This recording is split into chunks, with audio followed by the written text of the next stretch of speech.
வணக்கம்.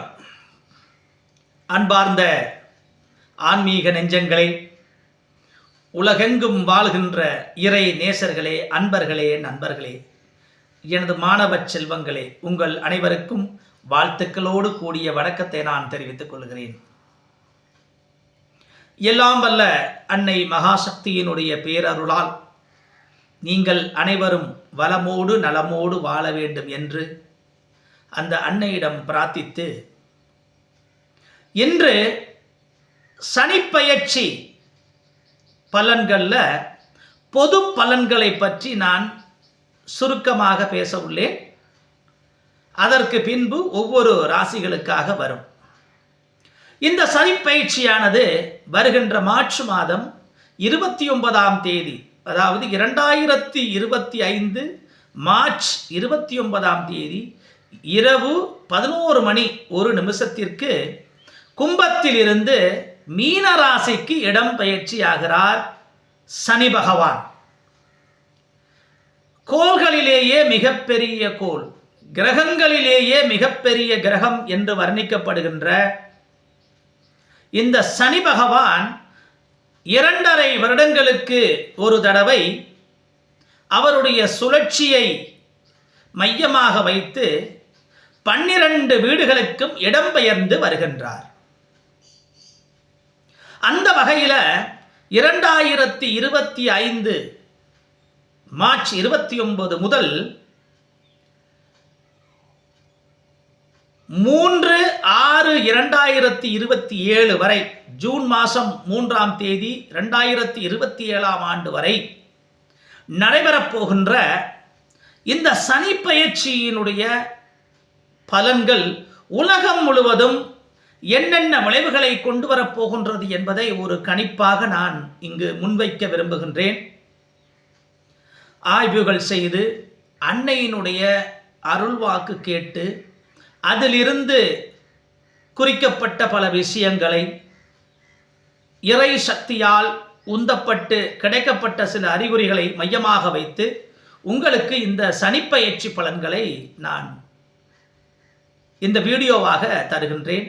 அனைவரும் பொறுமையாக நிதானமாக பார்த்து இது பிடித்திருந்தால் மற்றவர்களுக்கும் ஷேர் பண்ணுங்க. அவர்களும் உலகம் முழுவதும் நடக்க போகிற விஷயங்களை பற்றி அவர்கள் தெரிந்து கொள்ளட்டும். ஓகே, இந்த சனிப்பெயர்ச்சிகள் என்பது உங்களுக்கு 7.5 சனி, அஷ்டம சனி, கண்டக சனி, அர்த்தாஷ்டம சனி என்ற அடிப்படையில் இந்த சனியினுடைய சில பாதிப்புகளை கொடுக்கக்கூடிய சூழ்நிலைகளும் இருப்பது நீங்கள் அறிந்தது. அந்த வகையில் இப்போ ஜென்ம சனியாக கும்பத்தில் சனி பகவான் இருக்கின்றார். கும்பத்தில் இருந்து மீனத்திற்கு இடம்பெயர்ச்சி ஆகிறார். அப்ப மீனத்திற்கு இடம்பெயர்ச்சி ஆகும்போது அங்கு அவர் ஆட்சி செய்கின்ற காலத்தில் ஜென்ம சனியாக இருப்பார். இப்போ மீனத்திற்கு விரயச்சனியாக இருந்தது, இப்போது ஜென்ம சனியாக மாறப்போகிறது. இப்போது பாதச்சனியாக இருக்கின்ற மகர ராசிக்கு இந்த 7.5 சனியிலிருந்து அவர்கள் விடுபட போகின்றார்கள். அந்த 7.5 சனியினுடைய முதல் 2.5 வருடங்கள் இருக்கக்கூடிய விரயச்சனியானது மேசராசிக்கு வரப்போகிறது. இந்த 7.5 வருடங்களை 2.5 வருடங்களாக 3 கட்டங்களாக பிடிக்கப்படுகிறது. அதில் விரயச்சனி, ஜென்மசனி, பாதச்சனி. முதலாவது விரயச்சனி, இரண்டாவது நடுநிலைமையில் வர்றது ஜென்மசனி, 3வது கட்டத்தில் வருவது பாதச்சனி. அப்போ மகர ராசி நேயர்கள் இதிலிருந்து விடுதலை பெறாங்க. சனி பயிற்சியில் அந்த 7.5 சனியின் பிடியிலிருந்து விடுதலை பெறாங்க. இப்போது துன்பங்களும் துயரங்களும் இருக்கின்ற கும்பத்திலிருந்து, கும்பம் சொந்த வீடாக இருக்கிறதுனால பெரிய பாதிப்புகளை கொடுத்திருக்க மாட்டாரு. இப்ப அதில் இருந்து அவர் மீன ராசிக்கு பயிற்சி ஆகின்றார். இப்ப மீன ராசிக்கு ஜென்மசனி. அந்த ஜென்மசனியினுடைய விளைவுகள் என்னன்றதை அது மீன ராசிக்கு பார்க்கின்ற பொழுது பார்ப்போம். ஆகவே இந்த 2.5 வருடங்கள் இப்போ வரப்போகின்ற அந்த 2.5 வருட காலங்கள் ஒவ்வொரு ராசிக்கும் பல படிப்பினைகளை கொடுக்க போகிறார் என்பதை மறந்துவிடக்கூடாது. நமக்கு கெடுதல் பண்ண போறார் நினைக்காதீங்க. நமக்கு லெசன்ஸ் கிடைக்க போகுது. வாழ்க்கையினுடைய தத்துவத்தை பாடமாக நம்மளை கற்றுக் கொடுக்க போகிறார். எப்படி வாழணும், எப்படி வாழக்கூடாதுங்கிற விஷயங்களை இதெல்லாம் தெளிவாக உங்களுக்கு அள்ளி கொடுக்க போகிறார். சனி பகவான் அள்ளியும் கொடுப்பாரு, கிள்ளியும் கொடுப்பாரு. ஆனால் கொடுக்கிறவர் தான், மொத்தமாக கெடுக்கிறவர் இல்லை. அதை நம்ம தப்பாகவும் நினைச்சு கொள்ளக்கூடாது. அதே நேரத்தில் இந்த காலகட்டங்களில் நமக்கு ஒரு லெசன்ஸ் வருதுன்னா, நமது தவறுகளையும் நமது குறைபாடுகளையும் திருத்தி கொள்ள வேண்டும். அதுக்கான காலம் தாங்க இந்த 7.5 சனி காலம். பயப்படுறதுக்கு இல்லை. அதே நேரத்தில் இந்த தவறுகளையும் குறைபாடுகளையும் நிவர்த்தி செய்வதற்காக கோயில் குளத்துக்கு போய் மட்டும் சுத்தினா பத்தாதுங்க. தர்மம் செய்யணும், மற்றவர்களுக்கு உதவி செய்யணும். சக மனித குலத்திற்கு நீங்கள் செய்கின்ற சேவைகள் தான் உங்களை அதீத பாதிப்புகளிலிருந்து காப்பாற்றி உங்களுக்கு வாழ்வளிக்கும். ஆகவே தர்மம் தலை காக்கும் என்பார்கள் அல்லவா? அந்த தர்ம சிந்தனைகளோடு நீங்கள் வாழ்கின்ற பொழுது இந்த சனி பகவானினுடைய பெரும் பாதிப்புகளில் இருந்து நீங்கள் காப்பாற்றிக் கொள்ள முடியலாம். இதுவும் ஒரு பரிகாரமே. அதை நம்ம புரிஞ்சுக்கணும். அதே நேரத்தில் ஆத்மீக ஈடுபாடுகளும் இந்த காலத்தில், இந்த 7.5 சனி காலத்தில் ரொம்ப அவசியமானது. ஏன்னா குறிப்பாக பார்த்தீங்கன்னா இந்த சனி பயிற்சியில் இந்த 7.5 சனி உள்ள நண்பர்களுக்கு தான் அதிரு குதிரை இருக்கும். ஐயோ என்ன நடக்க போதோ தெரியலையே அப்படிங்கிற ஒரு தவிப்பு இருக்கும். பயப்பட வேண்டியது இல்லைங்க. அஷ்டமத்துக்கு மட்டும்தான் பயப்படணும். அது சிம்ம ராசிக்கு வரப்போகுது. சிம்ம ராசியினர் தான் கவனமாக இருக்கணும். இந்த 7.5 சனி பிடிக்க போகிறவர்கள் நீங்கள் பெருசாக கவலைப்பட வேண்டிய தேவையில்லை. இப்படி நடக்க போகுது அப்படி நடக்க போகுதுன்றத நீங்கள் அதிரி புதிரியாக நினைக்க வேண்டிய அவசியம் கிடையாது. ஆகவே ஆன்மீக நாட்டத்தோடு நடந்து கொள்வது மிக மிக அவசியம். நான் சொன்னபடி கர்மா, ஒவ்வொரு மீட்டிங்லையும் சரி, நண்பர்களை சந்திக்கும் போதும் சரி, ஒவ்வொரு வீடியோக்களையும் சரி, நான் பேசுவது என்னன்னா கர்மா. என்ன ராசி பலாபலன்கள் உங்களுக்கு இருந்தாலும் உங்களுடைய கர்மாவானது எந்த காலகட்டத்தில் என்ன செய்யணுமோ அதை செஞ்சிடும். ஆகவே கர்மா என்ன என்பதை நாம் அறிந்து உணர்ந்து தெளிந்து அதற்கான பரிகாரங்களை நாம் முறையாக செய்துவிட்டால் இந்த 7.5 சனி, அஷ்டம சனி, கண்டக சனி, அர்த்தாஷ்டம சனி போன்ற இந்த சனி பிரச்சனைகளிலிருந்து நம்மை காப்பாற்றிக் கொள்ள முடியும். ஆகவே கவலை வேண்டாம். அதே நேரத்தில் ஒவ்வொரு காலகட்டத்திலையும் இந்த சனி பயிற்சியானது வந்து கொண்டு தான் இருக்குது, போய்கிட்டு தான் இருக்குது. ஆகவே மிக கவனமாக காலத்தை ஓட்டணும். சரிங்களா? இப்போ இந்த சனி பயிற்சி, இதை சனியினுடைய சில விஷயங்களை நீங்கள் பயப்படக்கூடாதுங்கிறதுக்காகத்தான் இந்த 7.5 சனியினுடைய விஷயங்களை முன்கூட்டியே சொல்லி நான் அந்த வீடியோவை ஆரம்பித்தேன். ஆகவே 7.5 சனி நபர்கள் பயப்பட வேண்டாம். உங்களை காப்பாற்றுவதற்கு, உங்களை நீங்களே காப்பாற்றிக் கொள்வதற்கு 1000 வழிகள் உண்டு. ஆகவே அதை பற்றி கவலைப்பட வேண்டாம். ரைட். இப்போ நம்ம உலகத்தில் நடக்கப் போகின்ற பொதுவான பல விஷயங்களை பற்றி நாம் ஆய்வு செய்வது சிறந்தது. சரிங்களா? அதனுடைய விளைவுகளை நம்ம என்னன்னு பார்ப்போம். உலகம் முழுவதும் அரசியல் மாற்றங்கள் வரப்போகிறது. நினைத்து பார்க்காத அளவுக்கு அந்த 2.5 வருடங்க காலங்களில் அரசியல்ல பல மாற்றங்கள் வரும். எதிரே பார்த்திருக்க முடியாது. பழைய கலாச்சார, அரசியல் கலாச்சார முறைகள் எல்லாம் துடைத்தெறியப்பட்டு புதிய நவநாகரீக கலாச்சாரம் ஒன்று உருவாக்கப்பட போகிறது. நாடுகளிடையே அன்பும் இணக்கமும் வருகின்ற வேளையிலே சில இடங்களில் போர்களும் பூசல்களும் வரும். சில போர்கள் நிறுத்தப்படும். சில போர்கள் புதிதாகவும் உருவாக்கப்படும். அதே நேரத்தில் இந்த அரசியல் மறுமலர்ச்சி என்பது ஒரு குறிப்பிட்ட நாடல்ல, பல நாடுகள்லையும் வரும். சர்வாதிகார போக்கு உள்ள நாடுகளில் கூட புரட்சிகள் வெடிக்கும். உதாரணத்துக்கு இந்த வடகொரியா போன்ற நாட்கள் எல்லாம் அந்த நாடுகளை எடுத்துக்கிட்டா ஒரு சர்வாதிகார போக்கில் மக்களை ஆட்டி படைத்து வருகின்ற அந்த ஆட்சி முறைகளுக்கெல்லாம் வேட்டு வைக்கப்படும். பல புரட்சிகள் பல நாடுகளினால அது ஏற்பட்டு பல மாற்றங்கள் வருவதற்கான சூழ்நிலைகள் இந்த காலகட்டங்களில் உருவாக போகிறது. இந்த கிரக பயிற்சி ஒரு தனி மனிதனுக்கு மட்டுமல்ல, இந்த தனி மனிதன் சார்ந்த சமூகத்திற்கும் உலகத்திற்கும் மிகப்பெரிய மாற்றங்களை கொண்டு வரப்போகிறது. ஒரு தனி மனிதன் தானே ஒவ்வொரு நாட்டையும் ஆள்கின்றான்.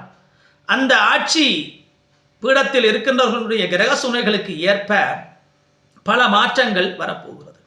அதே மாதிரி புதிய நாணயங்கள் கண்டுபிடிக்கப்பட போகின்றன. புதிய கிரிப்டோ கரன்சிகள் பெருக்கம் அதிகரிக்கப் போகிறது. அதனுடைய புழக்கமும் அதிகரிக்கப் போகிறது. இந்த 2.5 வருட காலங்களில் சர்வசாதாரணமாக கிரிப்டோ கரன்சியை கொடுத்து பொருட்கள் வாங்கக்கூடிய நிலை உலகம் முழுவதுமே வரக்கூடிய சூழ்நிலைகள் இருக்கும். ஒரு சில நாடுகளை தவிர எல்லா நாடுகளிலையும் இந்த கிரிப்டோ கரன்சி என்பது மிக வேகமாக பரவி வரும். புதிய நாணய உருவாக்கங்களும் வரும். சில நாடுகள் இணைந்து புதிய நாணயங்களை கொண்டு வருவதற்கான வாய்ப்புகள், அதுக்கான அறிகுறிகள்லாம் இப்பயே தென்படுது இல்லையா? இது எல்லாம் நடைமுறைக்கு வரக்கூடிய சாத்தியங்களும் உண்டு. விஞ்ஞான வளர்ச்சி அபரிமிதமாக இருக்கும்.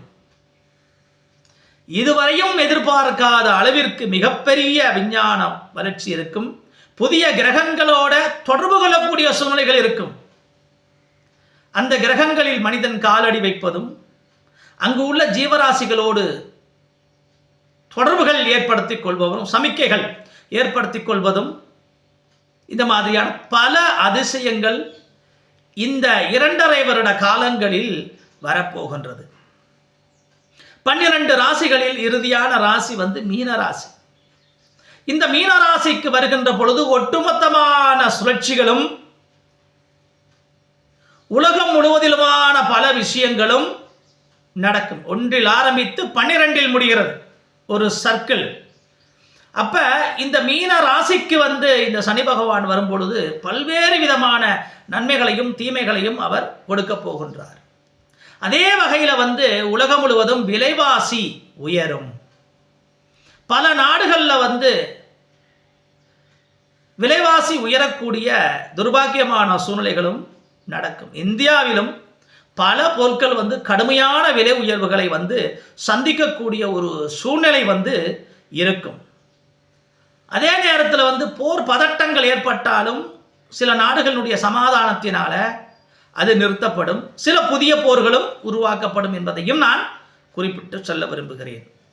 அதே நேரத்தில் பல புயல்கள் 5க்கு மேற்பட்ட புயல்கள் உருவாகி பலத்த சேதங்களை உருவாக்கக்கூடிய ஒரு சூழ்நிலைகளும் இருக்கிறது. அதே நேரத்தில் கலாச்சார சீரழிவுகள் இப்போ நடந்துகிட்டு இருக்குது.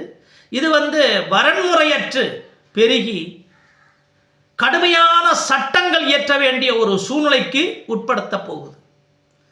இளைஞர்களிடையே மது போதை பழக்க வழக்கங்கள் அதிகரிக்கப்பட்டு கடுமையான தண்டனைகள் விதிக்கப்படக்கூடிய காலகட்டங்கள் நெருங்கி கொண்டிருக்கிறது. இதையும் நாம் கருத்தில் கொள்ள வேண்டும். இந்த கலாச்சார சீரழிவில் இருந்து நம் பிள்ளைகளை பாதுகாத்து கொள்ள வேண்டும். காதல் என்ற போர்வையில், காமம் என்ற போர்வையில் பல பிரச்சனைகள் சமூகத்தில் நடைபெறப் போகிறது.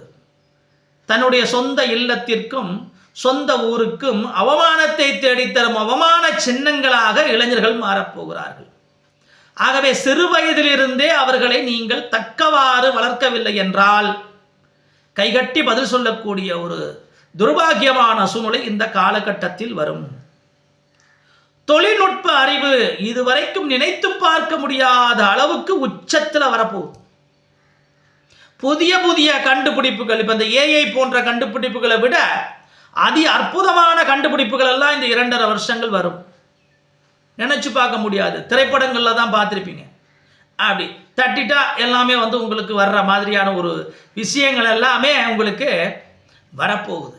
அதனால மிகப்பெரிய பிரச்சனைகள் ஆபத்துக்களும் இந்த தொழில்நுட்ப வளர்ச்சியினால வரப்போகுது.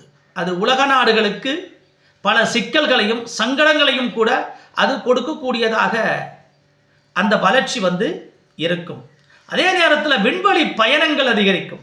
விண்வெளிக்கு சென்று வரக்கூடிய சாதாரண சிவிலியன்ஸ் கூட வந்து விண்வெளிக்கு சென்று வரக்கூடிய சூழ்நிலைகள் வந்து இந்த 2.5 வருடங்கள் வந்து வரும். அதே நேரத்தில் கடலுக்கு அடியில் சென்று பயணங்கள் மேற்கொள்ளக்கூடிய சூழ்நிலைகள் எல்லாம் இந்த காலகட்டங்களில் ஆரம்பிப்பதற்கான வாய்ப்புகள் நிறைய இருக்குது. அதே நேரத்தில் கடும் வெள்ளப்பெருக்கினால பல நாடுகள் பாதிக்கும். மலைச்சரிவுகள், இதன் மூலமாக மலைச்சரிவுகள் வந்து எதிர்பார்க்காத பல இடங்கள்லையும் இங்கே நடக்காதுன்னு நினச்ச இடங்களில் கூட நடக்கும். இப்போ கடந்த வருடம் பார்த்தீங்கன்னா திருவண்ணாமலையில் எதிர்பார்க்க முடியாத அளவுக்கு ஒரு சம்பவம். திருவண்ணாமலையில் நிலச்சரிவு வருமானு பார்த்தோம். இதுவரைக்கும் அது வந்து ஒரு எரிமலை குழம்போடு இருக்கின்ற ஒரு மலை, அக்னி மலை என்று சொல்லப்படுகிறது. அந்த காலத்திலேயே புராண காலங்களிலேயே அக்னி மலை என்று சொல்லப்படுகிறது. இது காரணம் வந்து எரிமலையினுடைய அம்சங்கள் அந்த மலையிலே இருக்குது. அப்படிப்பட்ட மலைக்கு கூட வந்தது. அதனால் இது மாதிரி பல நாடுகளில் பல பிரச்சனைகள், விபத்துக்கள் நடைபெறப் போகின்றது. அதே நேரத்தில் வந்து நமது இந்தியாவை எடுத்துக்கிட்டோம்னா, இந்தியா உலக அளவில் மிகப்பெரிய ஒரு அங்கீகாரத்தை, ஒரு வல்லமையை, ஒரு ஆதிக்கத்தை நிலைநாட்டப் போகின்றது. மிகப்பெரிய வந்து நிலையை அடைந்து இந்தியாவினுடைய வழிகாட்டுதலை பின்பற்றக்கூடிய சூழ்நிலைகள் கொண்ட நாடுகள் உருவாகும். சமாதானத்தினுடைய தூதுவரா இந்தியா வந்து விளங்கும். பல நாட்டு பிரச்சனைகளை வந்து தீர்த்து வைக்கும். பல நாடுகளுக்கு வந்து பொருளாதார உதவிகளை மேற்கொள்ளும். அப்படி போட்ட பல விஷயங்களை இந்த கிரகப்பெயர்ச்சியானது கொடுக்க போகின்றது. தனிநபர் வருமானம் அதிகரிக்கும். கடந்த காலங்களை விட தனிநபரனுடைய வருமானங்கள் வந்து அதிகரிக்கக்கூடிய சூழ்நிலைகள் இருக்குது. விவசாயம் வளர்ச்சி பெறும். இந்த விவசாய வளர்ச்சிக்காக உலகம் முழுவதிலும் அரசாங்கங்கள் பல புதிய திட்டங்களை அறிமுகப்படுத்த போகிறார்கள். அதன் மூலமாக விவசாயத்திற்கு முன்னுரிமை வழங்கக்கூடிய சூழ்நிலைகள் வந்து இந்த காலகட்டத்தில் வரும். அதே நேரத்தில் தங்கம் விலை கடுமையாக ஏறும். சில டைமில் வந்து அதிரடியாக குறையும். கிட்டத்தட்ட 75,000 ரூபாய் வரைக்கும் ஒரு பவுன் போவதற்கான வாய்ப்புகள் வந்து இருக்குது. அதே நேரத்தில் இந்தியாவில் வந்து கல்வி முறையில் மிகப்பெரிய மாற்றங்கள் வரும். ஒரு பொதுவான கல்வி முறை வந்து அமுல்படுத்தப்படும். அதன் மூலமாக மாணவர்களுடைய அந்த கல்வி தரம் அதிகரிக்கப்படும். இந்த மனப்பாடம் செய்து ஒப்புகின்ற இந்த கல்வி முறை மாற்றம் அடைந்து புரிந்துணர்வோடு மாணவர்கள் படித்து பட்டம் பெறக்கூடிய ஒரு சூழ்நிலை வந்து உருவாக்குவதற்கான அஸ்திவாரம் இந்த 2.5 வருடங்களில் வந்து போடப்படும். அதே நேரத்தில் வந்து ஆலய வழிபாடுகளும் பக்தி சார்ந்த விஷயங்களும் அதிகரிக்கும் எல்லா மதங்களுக்கும். அதே நேரத்தில் மத நல்லிணக்கம் உருவாகும். இந்த தேவையற்ற வதந்திகளை வந்து நம்பாத சூழ்நிலைகள் எல்லாம் இனி மக்களுக்கு வரும். இந்த சோசியல் மீடியாவில் வந்து தேவையற்ற வதந்திகளை பரப்பி கொண்டிருக்கிறாங்க இல்லையா, அவங்களுக்கெல்லாம் ஆப்பு வரப்போகுது. சில ஆப்ஸ் வந்து சில சோசியல் மீடியா தடை செய்ய போகிறார்கள். சில சோசியல் மீடியாவுகளுக்கு கடுமையான சட்டங்கள் கொண்டு வரப்போகிறார்கள் இந்த 2 வருட காலங்களில். இது எல்லாமே இந்த சோசியல் மீடியாவில் நடக்கும். இதனால் மத நல்லிணக்கம் உருவாகும். ஆங்காங்கே சின்ன சின்ன பிரச்சனைகள் நடந்துக்கிட்டு தான் இருக்கும், அது தவிர்க்க முடியாது. இருந்தாலும் இந்தியாவை பொறுத்தளவில் மத நல்லிணக்கம் வருவதற்கான காலகட்டங்களாக அமையும். அதாவது ஆறுகள் பெருக்கெடுத்து ஓரும், அணைகளும் குளங்களும் ஏரிகளும் நிரம்பி வழியும். இந்த காலகட்டத்தில் தண்ணீர் பிரச்சனைகள் எல்லாம் குறையக்கூடிய ஒரு காலகட்டமாக இருக்கும். பெண்களுடைய முன்னேற்றம் ரொம்ப அதிகரிக்குங்க. நம்ம நினைத்து பார்க்க முடியாத அளவுக்கு இந்த காலகட்டத்தில் பெண்களுடைய முன்னேற்றம் வரும். இப்போ உதாரணத்துக்கு தமிழ்நாட்டை எடுத்துக்கிட்டோம்னா கூட நிறைய பெண் எம்எல்ஏக்கள் வருவார்கள் வரப்போகின்ற காலத்தில். இப்போ வந்து 5 பேர் 6 பேர் 7 பேர் இருப்பாங்க. அது அப்படியே 2 டிஜிட்டில் மாறும். 10 பேரோ 20 பேரோ 30 பேரோ 50 பேரோன்னு வரக்கூடிய சூழ்நிலை வந்து பெண்கள் நிறைய உள்ள வருவாங்க. அதனால் ஆட்சி வந்து பரிசுத்தப்படையப்பட்டு ஊழல்கள் ஒழிக்கக்கூடிய ஒரு சூழ்நிலைகள் வந்து வரும். அதிலேயே ஒரு சில பெண்கள் வந்து ஊழல் செய்து அவமானப்படக்கூடிய சூழ்நிலைகளும் வரும். ஆகவே பெண்களுக்கான ஒரு காலகட்டமாக இது இருக்கும். ரியல் எஸ்டேட் தொழில் வந்து கொஞ்சம் பாதிக்கப்படும். அதனுடைய தன்மைகள் வந்து குறையும். ஏன்னா அதில் உள்ளவங்க கவனமாக இருக்கணும். அதே மாதிரி கனிம கொள்ளைகள் நிறைய நடக்கும். கனிம வளங்கள் திருடப்படும். தெரிந்தோ தெரியாமலோ அந்த பல விஷயங்கள் வந்து நடக்கும். அதனால் சமூகங்களில் பல பிரச்சனைகளும் வரும். பல கோவில்கள் வந்து புனரமைக்கப்படும். இதுவரைக்கும் எதிர்பார்க்காத அளவுக்கு நூற்றுக்கணக்கான ஆலயங்கள் புனரமைக்கப்படும். அதில் சில சர்ச்சுகளும் மசூதிகள் கூட அடங்கும். ஆனால் அதிக அளவில் இந்து கோயில்கள் வந்து பெருமளவில் இந்து கோயில்கள் எல்லாம் புனரமைக்கப்படும். அதே நேரத்தில் வந்து அந்த கோவில்களை பராமரிக்கின்ற சட்ட நெறிமுறைகள் எல்லாம் கொஞ்சம் மாற்றி அமைக்கப்பட வேண்டிய சூழ்நிலைகள் வந்து வரும். சில போராட்டங்கள், சில வழிகாட்டுதல்களை பெற்று சில மாற்றங்களை உள்ளே கொண்டு வருவதற்கான வாய்ப்புகள் வந்து வரும். அதே நேரத்தில் வருமான வரித்துறையினுடைய கண்காணிப்பு ரொம்ப அதிகமாகும். நம்ம நினச்சிக்கலாம் 12 லட்சம் வரைக்கும் வருமான வரி சலுகை கொடுத்துருக்குறாங்க அப்படின்னு. ஒவ்வொரு விஷயங்கள்லையும் இனி வருமான வரித்துறை எச்சரிக்கையோடு இருப்பார்கள். வரி செலுத்தாமல் எந்த பொருள்களையும் நாம் பிளாக்ல வாங்க முடியாத அளவுக்கான சிஸ்டம் வெளிநாடுகளில் இருப்பது போன்று சிஸ்டம் வந்து கொஞ்சம் இருக்கப்படும். வரி ஏய்ப்புகள் செய்ய முடியாது. அதற்கான நடைமுறைகளை எல்லாம் வருமான வரித்துறை வந்து ஒரு சிறப்பான ஒரு சிஸ்டமேட்டிக்கான ஒரு திட்டத்தை, யாரும் வரி ஏய்ப்பு செய்ய முடியாது என்கிற ஒரு திட்டத்தை அவர்கள் கொண்டு வருவார்கள். இந்தியாவை பொறுத்தளவில் பல நிலைகளில் கல்வி, பொருளாதாரம், சுகாதார விழிப்புணர்வுகள், போக்குவரத்து, தானிய உற்பத்தி, அதாவது பணபல பெருக்கம், அந்நிய செலாவணி, இது எல்லாமே ஒரு கட்டத்திலிருந்து இன்னொரு கட்டமாக உயரும்.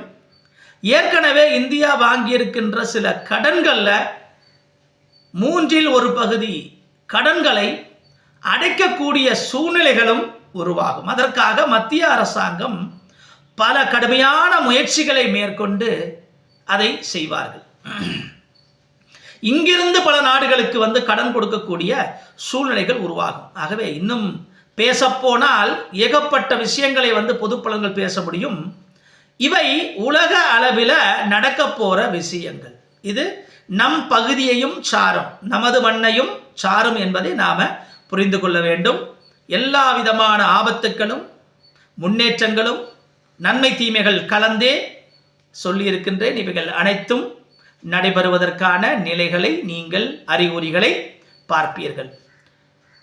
ஓகே நண்பர்களே, இன்று இந்த சனிப்பெயர்ச்சியினுடைய பொது பலன்களை பற்றி நாம் பார்த்தோம். உலகம் முழுவதும் எவ்வாறான மாற்றங்களை வந்து இந்த சனிப்பெயர்ச்சி பலன் 12ஆம் இடத்திற்கு வந்து சனி பகவான் வருவதனால, மீன ராசியில் வந்து அமர்வதனால இந்த சர்க்கிள் வந்து முடிவடைந்து இருக்கின்ற இந்த கட்டத்தில் இருக்கும்போது எவ்வாறான நிகழ்வுகள் வரும் என்பதை ஒரு கணிப்பாக வாக்கு கேட்டு வாக்கினுடைய நிமித்தம் சொல்லப்பட்ட விஷயங்களை குறிப்பிடுத்து உங்களுக்கு நான் சொல்லியிருக்கின்றேன்.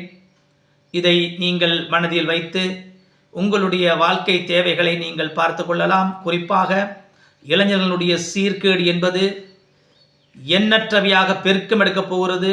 நீங்கள் தந்தை தாய் இப்போதிலிருந்தே நீங்கள் கவனிக்கவில்லை என்றால் மிகப்பெரிய பின் விளைவுகளை நீங்கள் சந்திக்க வேண்டி வரும். ஆகவே மிகுந்த கவனத்தோடு உங்கள் குழந்தைகளை வந்து கண்காணியுங்கள், அவர்களுக்கு வழிகாட்டுங்கள், அன்பான அறிவுறுத்தல்களை கொடுங்கள். அடிப்பதன் மூலமாக, திட்டுவதன் மூலமாக திருத்த முடியாது. அவர்களுக்கு வரப்போகின்ற ஆபத்துக்களை முன்கூட்டியே எச்சரித்து அவர்களை வழிப்படுத்துங்கள். இந்த சனிப்பெயர்ச்சி காலங்களில் நீங்கள் அனைவரும் நலமோடு வளமோடு வாழ எல்லாம் வல்ல மகாசக்தி அம்மனை வேண்டி விடைபெறுகிறேன். நன்றி, வணக்கம்.